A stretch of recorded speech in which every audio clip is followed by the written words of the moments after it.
Good evening and welcome back to Twin State Sports. I'm Zach Seminar.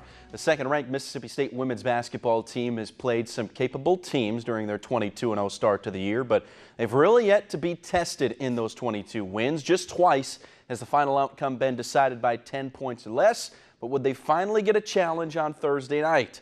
Lady Bulldogs were in Columbia to meet the 15th-ranked Tigers of Missouri, and they would be challenged on this night. First quarter action, Rashonda Johnson on the take to the hoop, and she'll have her lay-in attempt blocked by Jordan Frericks. Ahead on the outlet passes, Sophie Cunningham. Missouri led by 1. Second quarter, Missouri building their lead when Lauren Aldridge splashes home a 3, and the Tigers led by 7. We skip ahead to the fourth. Tigers more than just hanging around when Cunningham dialing long distance again. Looks like we're heading for overtime, but back on the other end of the court, it's the superstar Victoria Vivians with the silky smooth mid-range. The Dogs stay perfect. They improve to 23-0 with the win. They'll get South Carolina on Monday. Not even a 14-1 run to close the game was enough for the Ole Miss ladies to avoid an ugly home loss to a 5-win Vanderbilt team last night in Oxford. Ole Miss committed 18 turnovers. They're outshot 50 to 41% in the three-point loss that dropped the Rebels into the basement in the SEC all by their lonesome. Alyssa Alston was one of just 2 players to dip into double figures in scoring with 28 points, but that was about all that Matt Insell could rely on from his 11-11 team. That's just now 1 for 9 in SEC action. We got to play better. We got to play with more energy. We got to play with more want to early in games.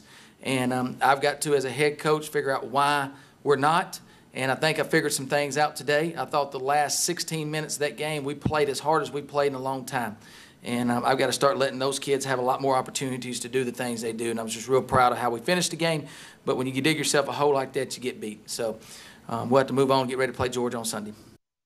Ole Miss has announced that they'll host the 2018 Grove Bowl on Saturday, April 7th at 1 o'clock at Vaught-Hemingway Stadium.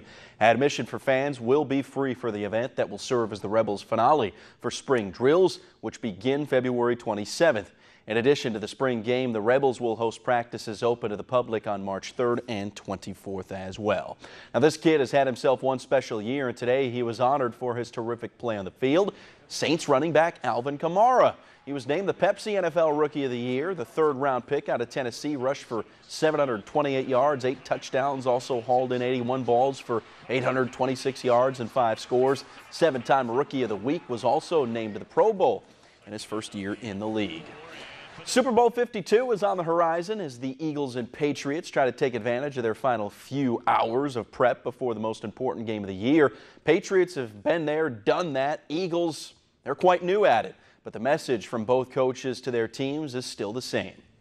You just tell them, say, listen, you're ready to go. You know, you just go cut it loose, play like you have been all season long, and we'll see what happens, you know, Sunday afternoon. But for me, there'll be I think a piece of just understanding that the guys are ready to go and I'm ready to go, and we're just waiting for kickoff. The games this year, yeah, those guys did what they did. We won some, we lost some. But it doesn't really matter. We haven't played Philadelphia, and that'll be a completely different challenge against the Eagles, whatever the situations are in that game, because we haven't faced them before. So that'll be all new for us, and we'll see how we do.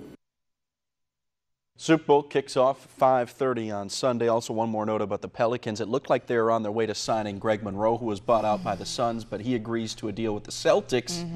Maybe he's thinking ring, Mark. Yeah, well, got a better chance. Boston would be a good place for that. Yeah.